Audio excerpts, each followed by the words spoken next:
Hello my dear students, Gayatri Vidya Mandir उच्च माध्यमिक विद्यालय सांचौर जिला जालौर के हमारे यूट्यूब चैनल पर आप सभी का फिर से स्वागत है।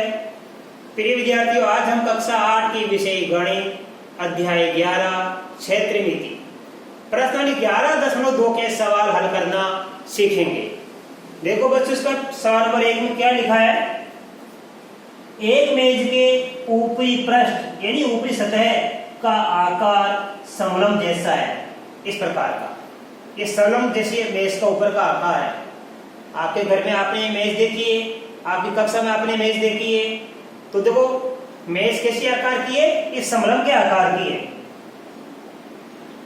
इसकी समांतर भुजाएं 1 मीटर और 1.2 मीटर है। ये 1 मीटर और ये 1.2 मीटर, ये दोनों भुजा क्या है, समांतर भुजा, जबकि ये दोनों भुजा क्या है, असमांतर भुजा।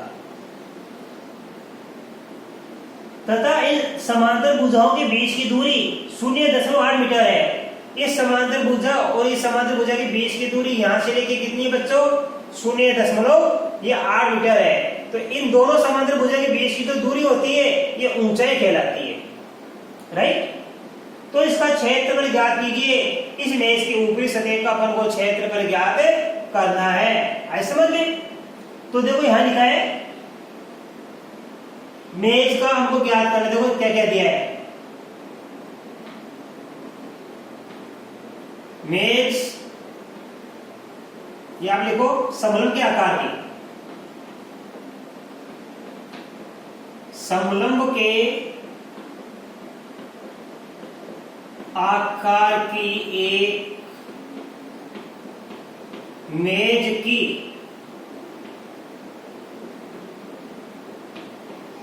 समांतर भुजाएं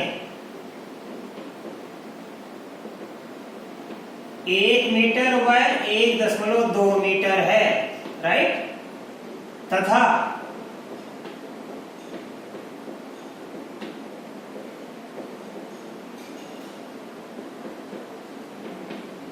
समांतर भुजाओं के बीच की दूरी है 0.8 मीटर। इसलिए हम ज्ञात करेंगे मेज का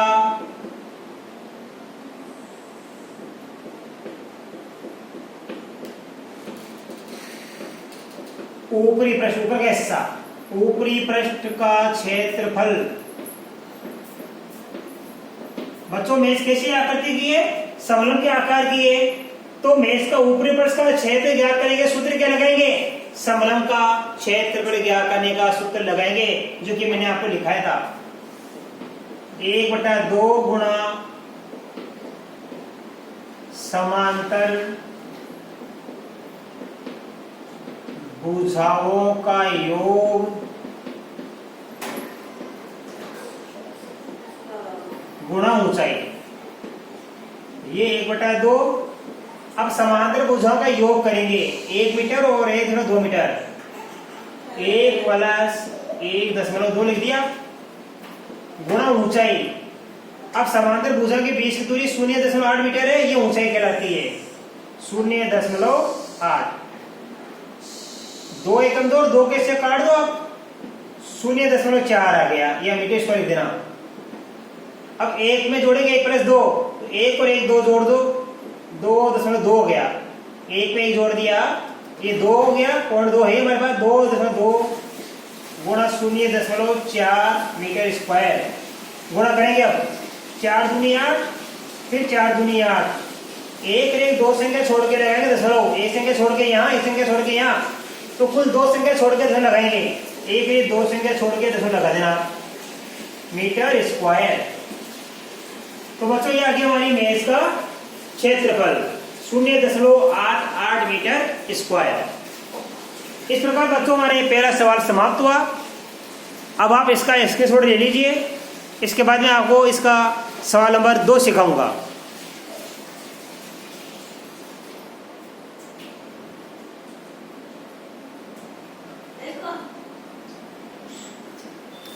अब देखिए बच्चों, इसका सवाल नंबर 2। एक समलंब का क्षेत्रफल 34 सेमी स्क्वायर है और इसकी ऊंचाई 4 सेमी है। समांतर भुजाओं में से एक की भुजा 10 सेमी है, तो दूसरी समांतर भुजा की लंबाई ज्ञात कीजिए। देखो बच्चों क्या क्या दिया हमारे सवाल में।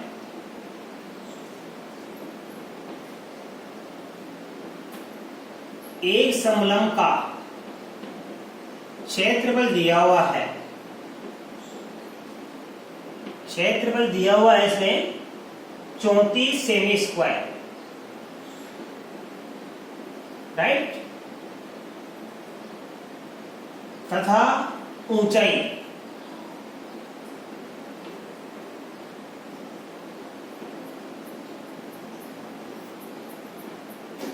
बराबर है 4 सेमी। ठीक है,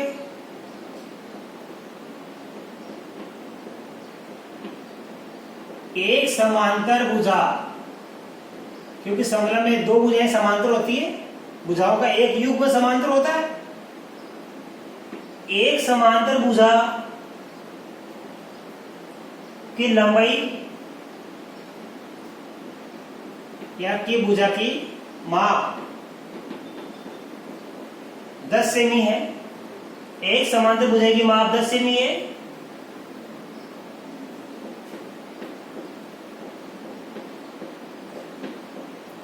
और दूसरी समांतर भुजा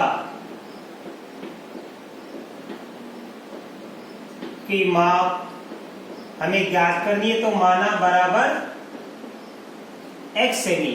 अब आपको अच्छी तरह समझ में आ जाएगा बच्चों, हमारे सवाल में दिया है एक समलंब का क्षेत्रफल 34 सेमी स्क्वायर तथा ऊंचाई 4 सेमी, एक समांतर भुजा की माप 10 सेमी दी गई है, दूसरी समांतर भुजा की माप मान ली हमने x सेमी, इसका मान हमें ज्ञात करना है। अब सूत्र लगाएंगे समलंब का क्षेत्रफल का, तो देखो लिखेंगे समलंब का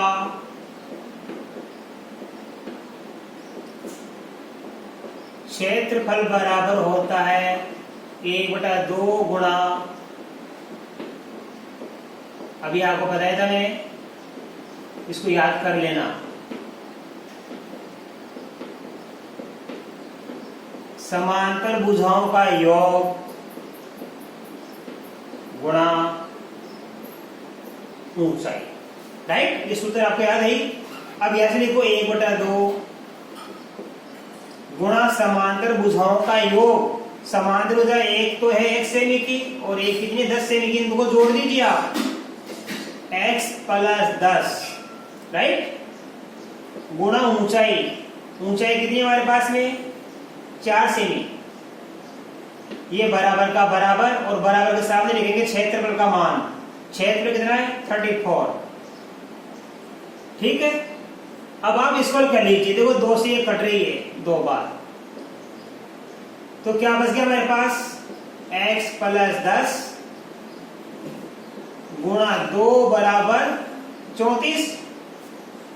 अब देखो ये x + 10 किससे गुणा हो रहा है 2 से, क्योंकि ये संख्या गुणा में इससे, तो गुणा वाली किसे बदल देते भाग में, अर्थात आप 2 को इससे काट दीजिए। 2 को इससे काट देंगे कितना आ जाएगा 17, तो यहां पर जाएगा x + 10 बराबर 17। अब इस 10 का हो जाएगा पक्षांतरण, क्या हो जाएगा, ये 10 उधर जाएगी माइनस की बन जाएगी, तो x बराबर 17 माइनस का 10, 17 में से 10 घटा देंगे हम, 17 से घटाएंगे 7, तो x का मान आया 7 सेमी।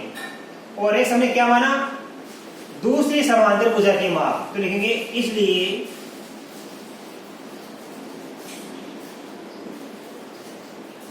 समलंब की दूसरी समांतर भुजा की लंबाई बराबर कितनी आ गई 7 सेमी आ गई। ठीक है, इस प्रकार देखो इंपॉर्टेंट सवाल है बच्चों, इस टाइप का सवाल आता है परीक्षा में, आपको इसकी अच्छी तैयारी करनी है। समलंब का क्षेत्रफल दिया, ऊंचाई दे रखी है, एक भुजा की माप दे रही है समांतर भुजाओं में से और दूसरे समांतर भुजा की माप हमें ज्ञात करनी है, वो हम x मान लेंगे। अब आप सूत्र लगा दो, समलंब का क्षेत्रफल 1/2 गुणा समांतर भुजाओं का योग गुणा ऊंचाई। समांतर भुजा का योग x + 10, ऊंचाई ये 4 और क्षेत्रफल 34। 2 को 4 से काट दिया 2 बार, तो यहाँ बच गया x + 10, यहाँ बच गया 2। अब ये संख्या x + 10 2 से गुणा है, तो 2 को इससे काट दीजिए आप, 2 का भाग 34 हो जाएगा 17 बार, तो यहाँ बच गया x + 10, यहाँ बच गया 17। 17 में 10 घटाएंगे, 10 का हो जाएगा पक्षांतरण, 17 में 10 गया तो बच गया 7। इसलिए समलंब की दूसरी समांतर भुजा की लंबाई बच्चों हमको प्राप्त हो गई 7 सेमी। अब बच्चों आप इसका स्क्रीनशॉट ले लीजिए, मैं इसको साफ करके आपको सवाल नंबर 3 सिखाऊंगा।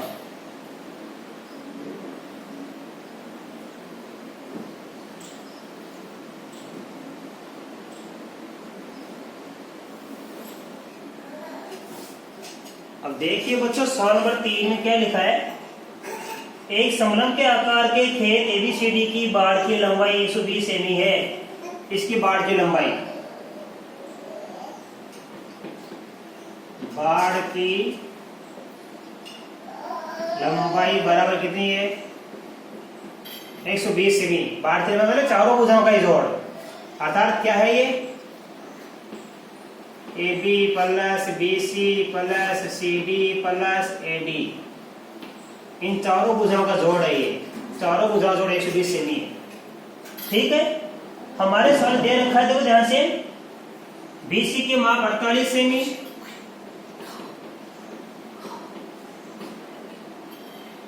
और CD की माप 17 सेमी,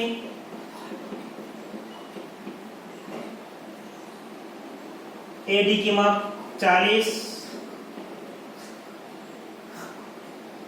देखो बच्चों सभी नाप किसमें, मीटर में है। किसमें, ये मीटर में है।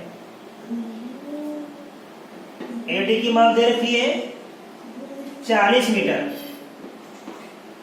राइट।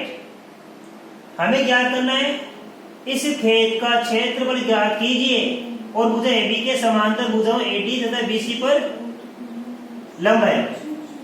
ये AD और BC में लंब कौन सी है, ये AB के AD और BC में लंब है, यानी ये ऊंचाई है।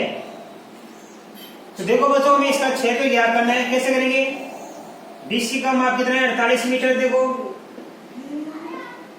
ये भर दिया आपने। CD का माप कितना है 17 मीटर, AD का माप कितना है 40 मीटर। अब 3 भुजाओं का माप दिया हुआ हमारे पास में, चौथी भुजा का माप क्या करेंगे। देखो बाड़ की लंबाई कितनी है 120 मीटर, यानी चारों भुजाओं का योग कितना है 120 मीटर।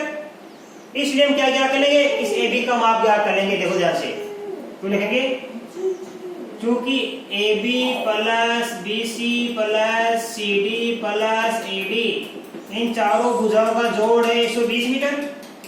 AB की माप हमें ज्ञात करनी है,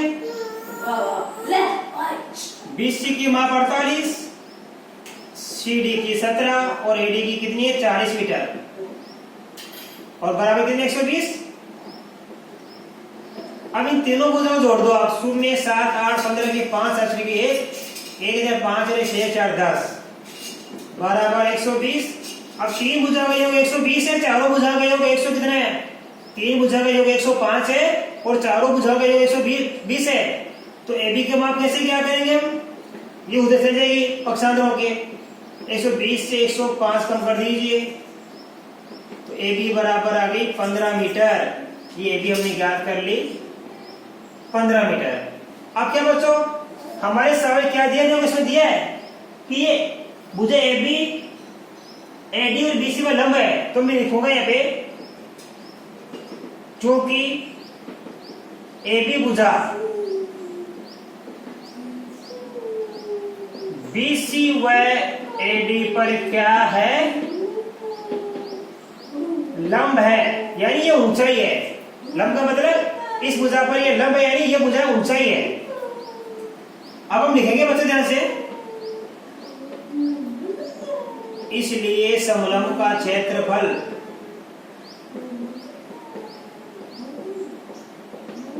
बराबर 1/2 गुणा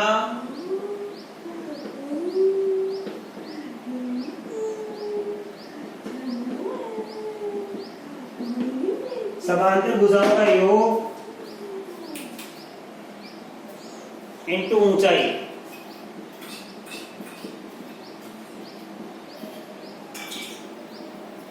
अब दो कैसे क्या करेंगे, 1/2 समांतर भुजा का योग, ये दोनों समांतर भुजाएं हैं, 48 + 40 जोड़ दिया हमने। ऊंचाई कितनी है हमारे पास, ये ऊंचाई AB है, AB का मान कितना है 15 और यह कितना मीटर स्क्वायर। 1/2 48 40 जोड़ देंगे 88 गुणा 15। अब 2 से काट दीजिए इसको, 44 बार कट जाएगा ये। अब हम 44 का गुणा कर लेंगे 15 से, 15 चौके 60, 15 से 6.5 जोड़ दिया 66, 660 मीटर स्क्वायर। तो इस समतल के आकार के खेत का क्षेत्र कितना आएगा, 660 मीटर स्क्वायर आएगा। बच्चों देखो कितना सरल सवाल है, सूत्र ये लगेगा समांतर भुजाओं का योग 48 और 40 दे रखा है, 48 40। हमारे पास क्या था, ये ऊंचाई का मान नहीं था।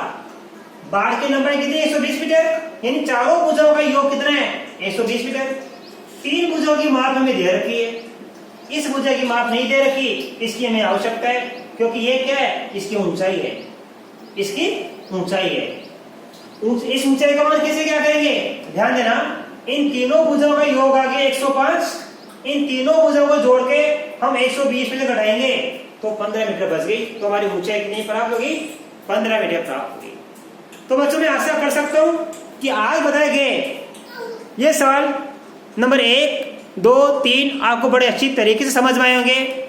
इसके आगे के सवाल बच्चों मैं कल आपको वीडियो में सिखाऊंगा। तब तक के लिए धन्यवाद।